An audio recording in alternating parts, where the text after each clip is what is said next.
I call Aidan Donoghue. Thank you, Mr. Speaker. Ladies and gentlemen, drug and alcohol addiction is a disease like any other. It deserves immediate attention and specific treatment before it gets the chance to damage whānau and the communities surrounding the afflicted. It is and has been a serious problem in Aotearoa for decades now and deserves to be treated as such. But can anyone guess how many beds the local Capital and Coast, the HB, had contracted out for rehabilitation in 2016? The answer is 2. 2 whole beds. If your whānau own a 3-bedroom home, you have more capacity than the entire District Health Board. Elsewhere, Bay Plenty had 3, Taranaki had 1, and Southern Canterbury somehow was reported to have 0.1 beds available. Overall, nationwide, there were 479 beds available at a cost of $19.5 million. But let's put those numbers into perspective, shall we? That same year, 15,000 people were waiting to be placed onto these treatment programs. And for added irony, for the first 3 months of 2022, the Capital and Coast DHB had operated in a $21 million surplus alone. So what happens to those with addictions who don't make the cut and have nowhere else to go? They get placed into emergency housing right alongside victims of family harm and the homeless, all crammed together in the same rented-out motels. This one-size-fits-all approach only makes situations worse for all parties involved. The motels are depressing, living conditions are dire, and the reasons for having to be there in the first place are even worse.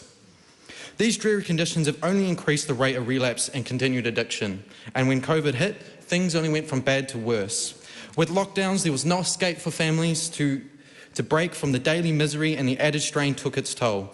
Police call-outs to these sites rose by 41%. Offences nearly doubled from 109 to 215, and demand for police increased by 140%. It simply became a question of when, not if, a call-out would be needed each day. To put it bluntly, the sheer volume of people living at these sites is astronomical and embarrassing for a first-world country. Currently, police are overworked and cannot handle the demand. Corrections are understaffed and cannot handle the volume of offences, and families are emotionally exhausted and cannot handle the violence. There are close to 5,000 children living in these sites, some for up to a year. We can only imagine the stresses caused by the sights of constant violence and instability happening during this pivotal time of their development. If we have any hope of breaking the generational cycle of poverty and abuse that grips this country by the throat, we need expansion. We must act now, and we must act quickly. We need intervention methods such as the Integrated Safety Response Program beyond the Waikato and the Canterbury. We need more beds for addiction treatment across the country.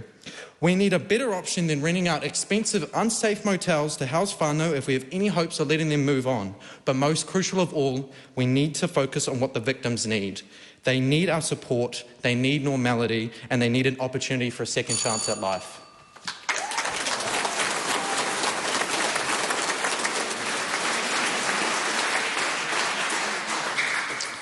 Members, we have a slight change in the order of speeches. I hope it doesn't come as a big surprise, too much of a surprise, but we're going next to Rhiannon Mackie.